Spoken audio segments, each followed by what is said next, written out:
How's it going, everyone? I just want to make a short video on sway bars, and if you're looking at some for your WRX or STI, and you may not know what they do or what to pick. So these are pictures of sway bars. There's a front and a rear. The rear has a little raised section for the exhaust.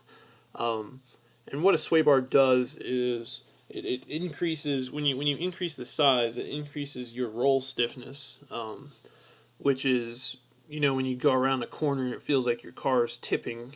It decreases that, so it's a nice upgrade if you like to go around corners. You like do some windy driving. Who doesn't? Um, so it's a good idea to upgrade this. When you've done your struts and springs and or coilovers, and what it what it does to the car. I mean, how it mounts up is it has mounts where the center of the bar is bolted to the chassis or the body. And here's a picture of one here, and the end is bolted to the control arm.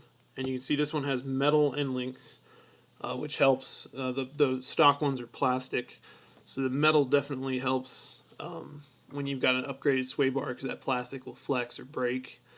So yeah, that's a rear one. We got a picture of a front one here. You can see where it's bolted to the frame, and the ends are bolted to the control arms. Now, what sway bar you want to go with depends on how you like to drive.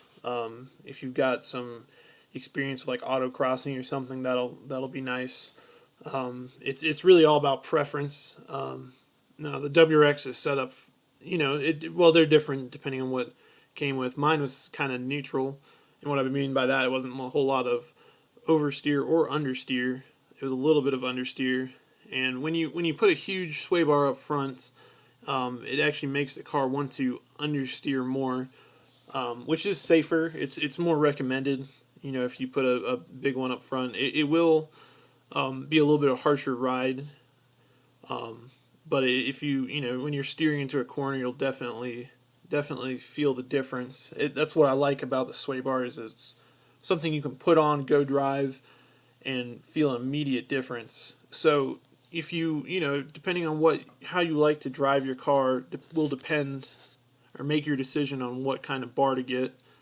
So if I'd probably start with a bigger front one, put it on, go drive it, see how you like it, and then go get like a rear one, maybe 20 or 22 or something on the rear, 24 on the front. That just seemed to be really popular. I mean, anything bigger than that, you're gonna be probably losing traction when you hit bumps and stuff. Going around a corner.